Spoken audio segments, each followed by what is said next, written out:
Okay, so if we hit back, we'll get out of that menu, and we can come down here to settings.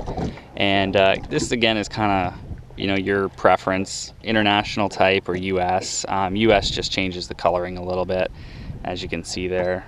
I prefer the international. Chart details, leave that on all. Safety depth, I like to have that at 18 feet, so it looks more like a paper chart at that. So now your shading is anything less than 18 feet. Depth contours, I leave that on all. Rock filter, I haven't really played with that, don't know exactly what that does.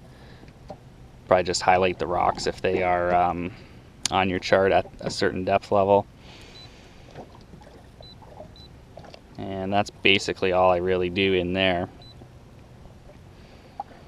Chart overlay, there's a couple things you can put on here. If you have structure scan, you can add the structure scan overlay. So there you go. Now that's overlaid onto my Navionics chart. You can adjust the transparency here, so how much of the map you want to see. 4 seems to be a pretty good setting. Again, you can change your frequency.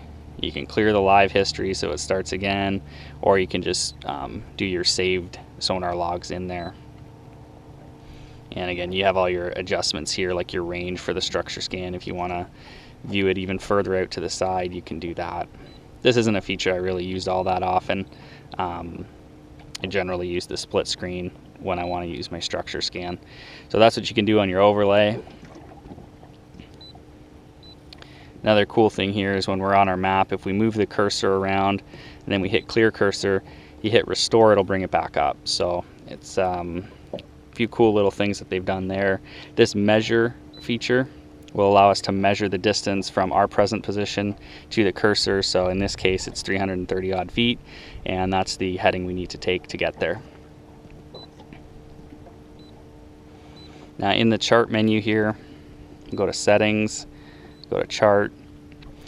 There's a few things you can set up. You can set up your length, width, height, all that stuff. I think that's more for the auto routing, which doesn't work in North America.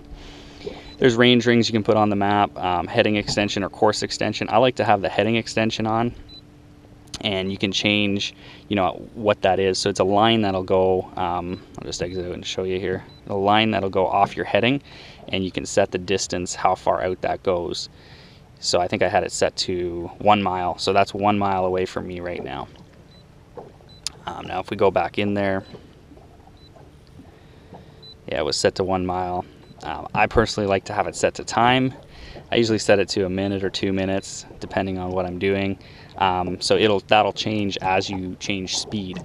So as you speed up, that line will get smaller, and that just kind of helps you predict when you're going to get somewhere. Pop-up information, I turn that off. That's just a lot of stuff on your chart that will come up, like, you know, this is a depth area of 18 to 24 feet. Stuff I really don't need to see, so I shut that off. Now in your waypoints, routes, and trails, not too much I do in here. Trails, there's one thing I do, so you just have your different tabs up here. Go to settings.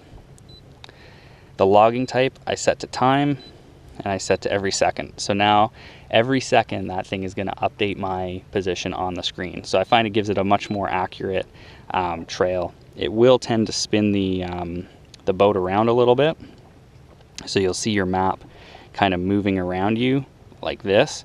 But if you have a 0.1 antenna on there, the heading sensor in that should fix that and give you the proper heading. So I don't think there's anything else really I do in there for the GPS. That's basically all you really need. Navigation, you can set that up if you're navigating 2 spots. Frequently your arrival alarms, that type of thing. You can also get your trail settings I just showed you in there. One thing on the trails, you can display what's on the screen and what's not. So in this case, trail number 2 is the one that's being recorded and it's on the screen, but trail number 1 is not recording any longer, but it is still on the screen. So if I want to turn that off, I can turn that off. If you have a lot of trails, that's pretty handy. In here as well, you can change the color. So we can go to a blue trail, red trail, whatever we like. You can save that, and now that trail will show up as red.